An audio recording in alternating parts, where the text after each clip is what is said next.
We're here to hang out, be nerdy. I've got Alice's Adventures in Wonderland, and we're going to start today on chapter 2. So let's just dive in. All right. Hang on a little second here. Okay, so when we left off, Alice had followed the white rabbit, gone down a rabbit hole, and had emerged in sort of a mysterious hallway. And she got big, she got little, she got big, she got little. But she did finally manage to open up a little tiny door into, actually, no, she hadn't. I get confused. She gets like bigger and smaller so many times. But this is the chapter that we're going to start today, which looks so weird because look at this super giant neck that Alice has. So let's start in. It is called The Pool of Tears. Curiouser and curiouser, cried Alice. She was so much surprised that for the moment she quite forgot how to speak good English. Now I'm opening out like the largest telescope that ever was. Goodbye, Fee. Too far off to trouble myself about you. You must manage the best way you can. But I must be kind to them, thought Alice. Remember, she's talking about her feet, about being kind to her feet.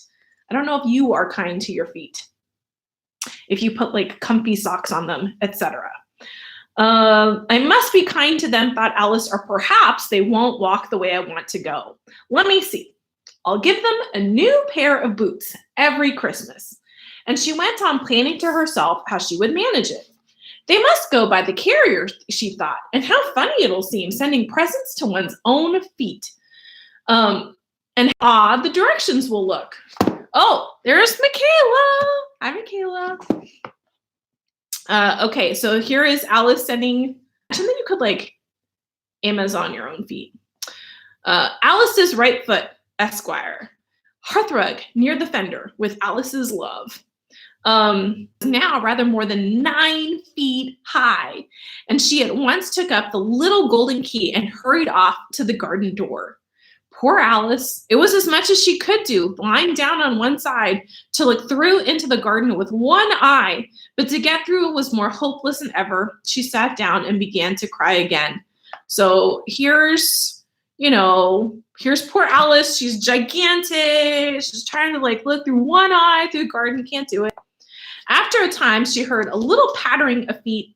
Oh, sorry, I skipped a paragraph. You ought to be ashamed of yourself, said Alice. A great girl like you, she might well say this, to go on crying in this way. Stop this moment, I tell you. But she went on all the same, shedding gallons of tears until there was a large pool all around her about 4 inches deep and reaching half down the hall. So here's Alice. She's gigantic. She's 9 feet tall. And her tears are so big that it's making a pool of water all around her. After a time, she heard a little pattering of feet in the distance, and she hastily dried her eyes to see what was coming.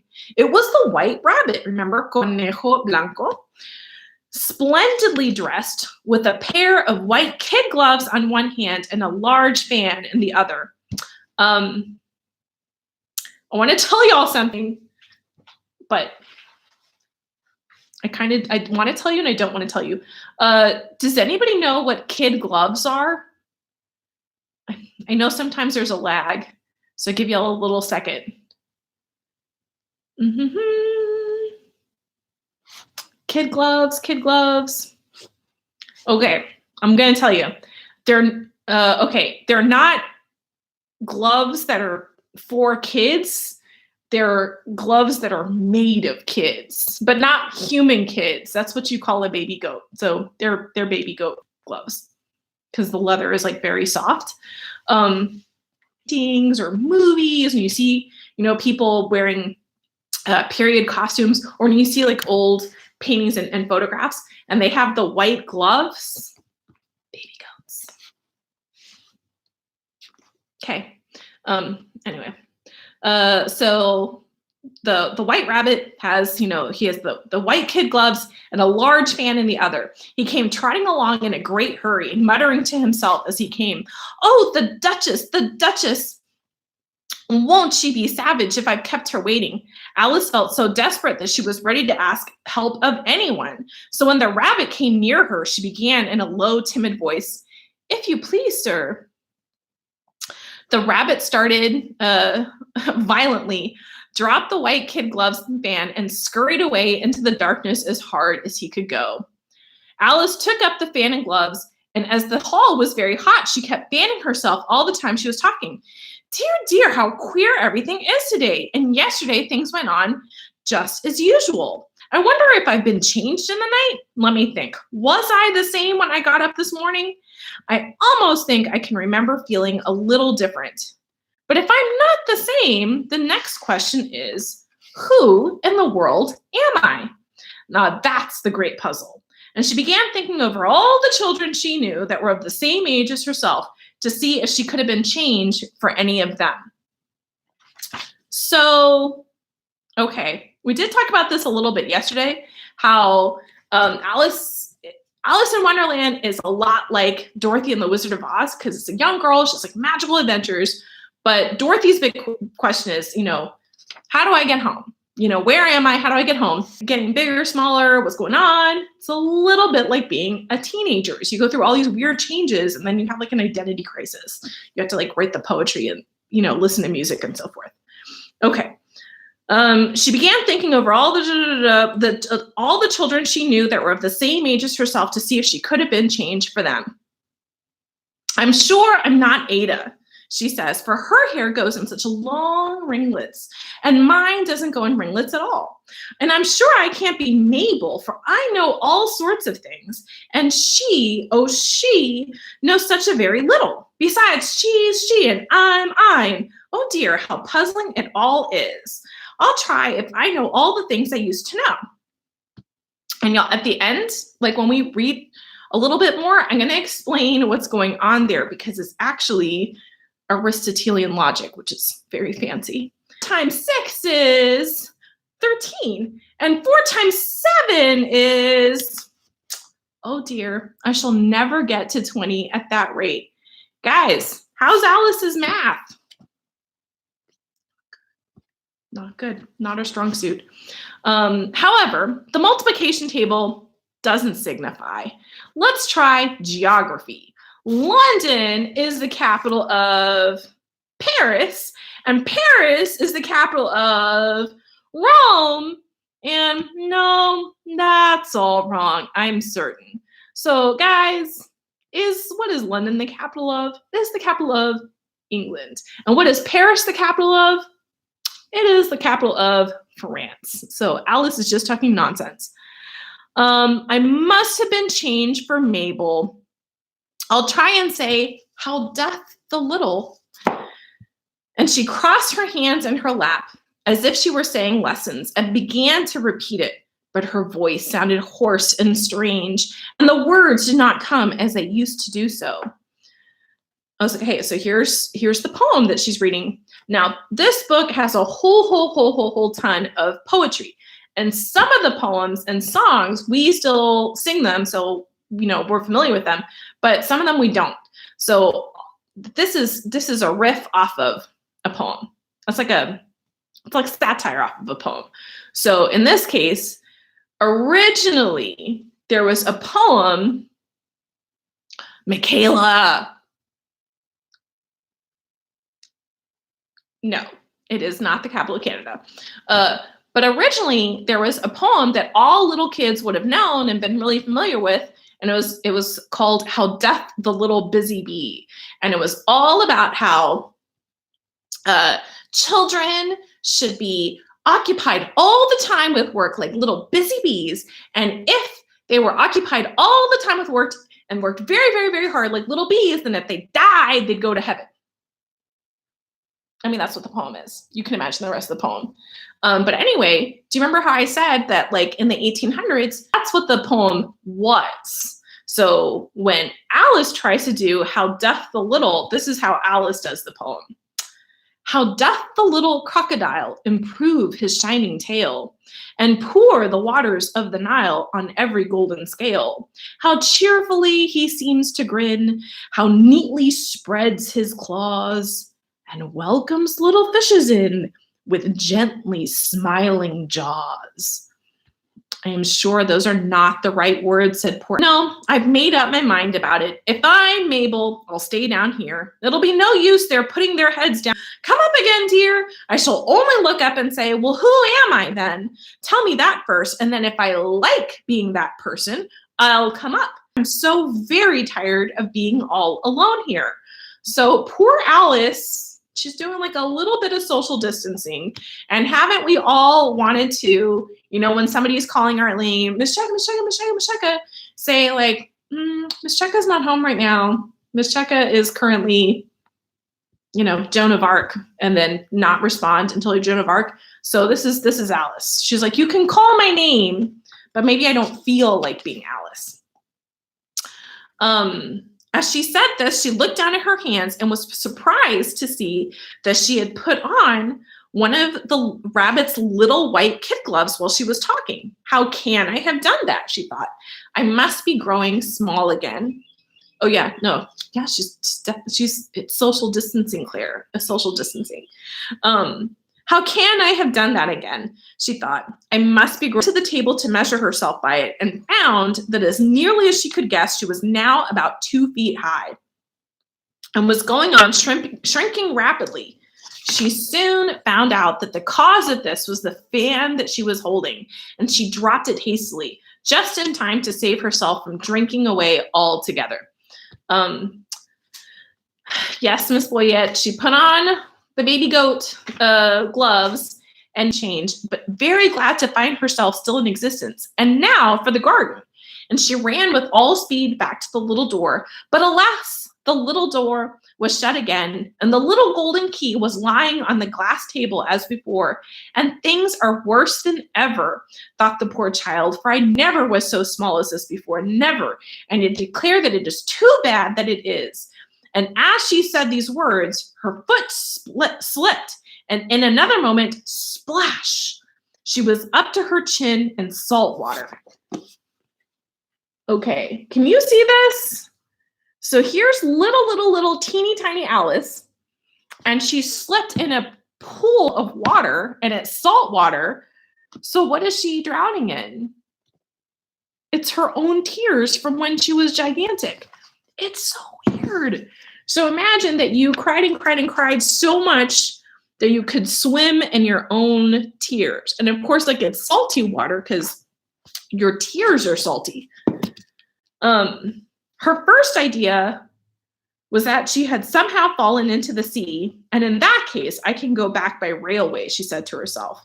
Alice had been to the seaside once in her life and had come to the general conclusion that wherever you go onto the English coast, you find a number of bathing machines in the sea, some children digging in the sand with the wooden spades, and then a row of lodging houses and behind them a railway station. However, she soon made out that she was in a pool of tears which she had wept when she was 9 feet high. Okay, let's talk about a couple of things. All right, number one, I'm going to tell you some little Spanish vocabulary because we've been doing it. And if you want to peace out, peace out. And then number three, we need to talk about syllogisms. So I did promise a little bit of Spanish vocabulary because we've been doing it. Okay, so here's teeny tiny Alice, and she is swimming in an alberca. Alberca is a pool de lágrimas. Lágrimas. So when you are when you're crying, this that comes out is, and FYI, in English, the thing that they're coming out of is your lacrimal glands. So you can hear that Latin root though, lacrimal and lágrima. So here we have Alicia, and she is in an alberca, and she's got lágrimas. Alberca de lágrimas. So that's your little Spanish. Now, bathing machines, since Dr. Rutledge is on here, and she's a professor, if you want to jump in here at any time, please feel welcome to. I wish that I had remembered to prep a picture of a bathing machine, but basically, think about this. People in the 1800s were very, very modest. Not all old-timey people, whatever, but very specifically, the Victorians were very modest. And they thought that it was very scandalous to show your body. So if you want to go swimming today, like, how do you go swimming? You're basically naked with like a little bit of cloth. And it's all very skin tight, right?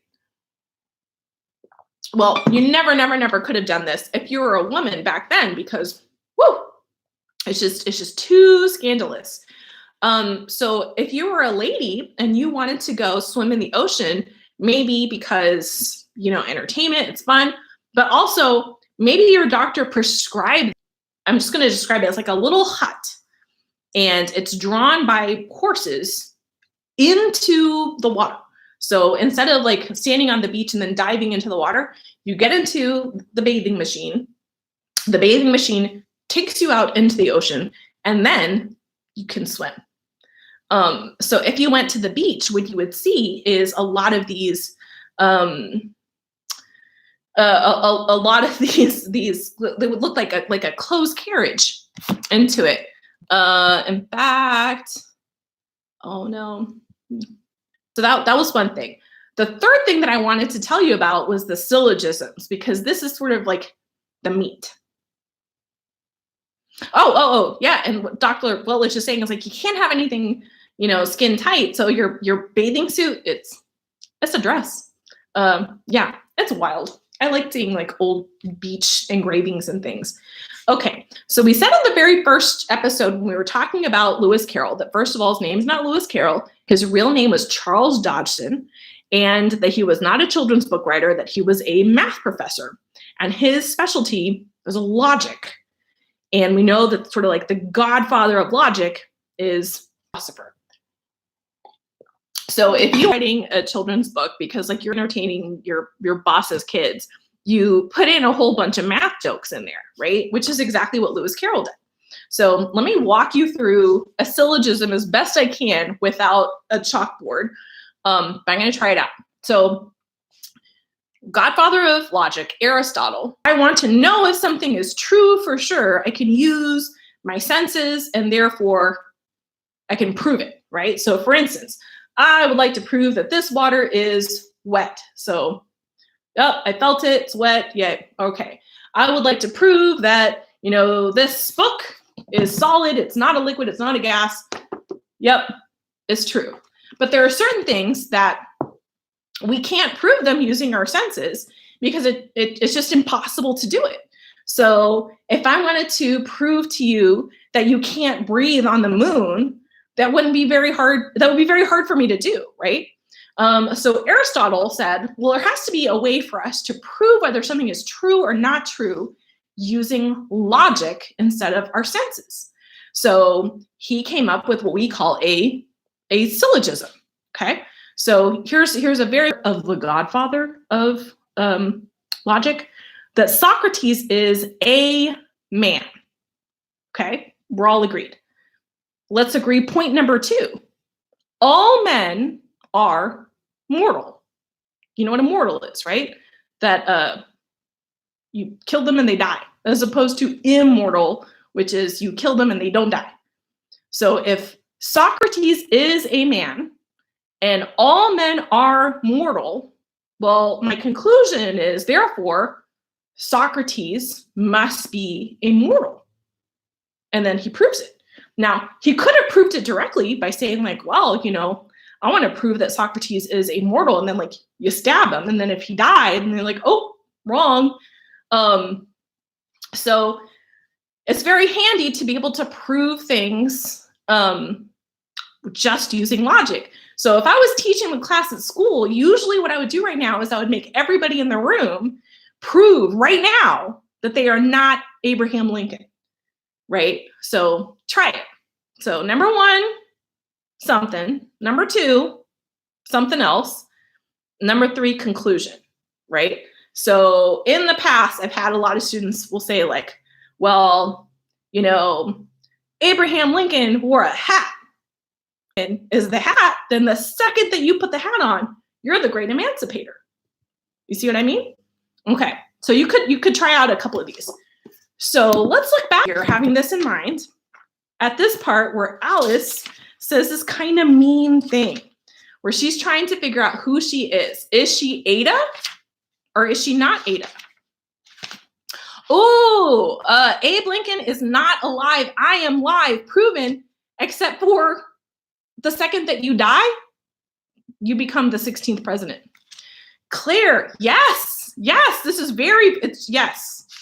In fact, when you go to high school, I happen to know that chapter 10 of one of your textbooks is exactly this and uses Alice in Wonderland, because one of my old students got 100 on an open notes test because she used her 7th grade English notes. Okay, so when Alice is like confused to herself and she was like, I wonder, I've changed, I'm all these different things. Who am I? Actually, I've got this like pretty much memorized. She says this, I know I'm not Ada. For number one, her hair goes in such long ringlets. So here we go. Ada has long ringlets and mine doesn't go in ringlets at all. So Ada has ringlets. I do not have ringlets. Therefore, I'm not Ada. All right, checks out. Okay, now she says this other one, which is super mean. It is mean. This is a mean syllogism. Okay, she says, I'm sure I can't be Mabel, for I know all sorts of things. And therefore, I'm not Mabel. And then she tests out her syllogism, her proof, right? And that's when she does the math problems and they're all wrong. And then she does the geography, all wrong. And so then she has this terrible conclusion, right? So I know things, Mabel doesn't know things, therefore I'm not Mabel. Uh-oh, I don't know things, Mabel doesn't know things. And here it says, that's all wrong, I'm certain. I must have been changed for Mabel. So yeah, it's a great roast, but it's a mean roast. So this is one of several syllogisms that Lewis Carroll puts throughout the book. And the next time one comes up, let's see if you can kind of pick it out on your own. But this is how sneaky Charles Dodgson put Aristotelian logic puzzles into supposedly this wholesome and fun book for children. Does anybody have any questions? I know that there's a lag that frustrates everybody.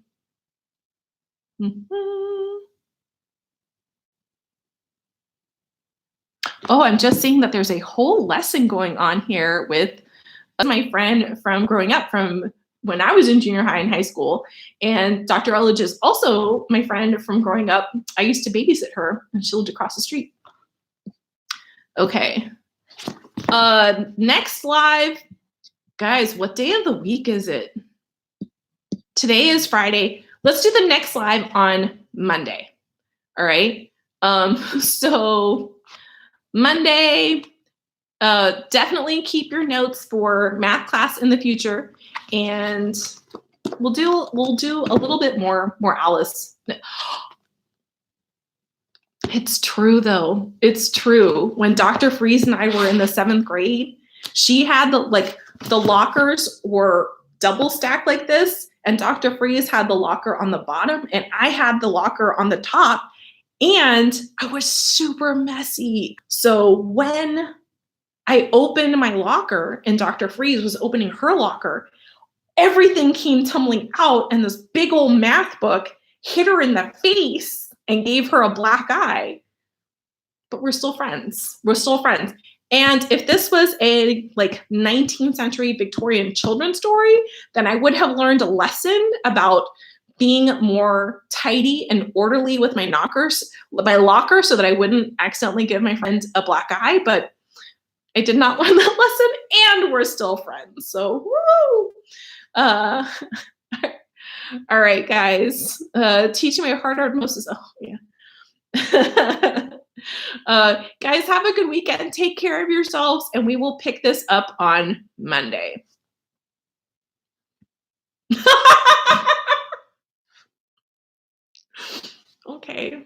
Okay. Yes. I do like to beat people up with information. That'll be on my tombstone.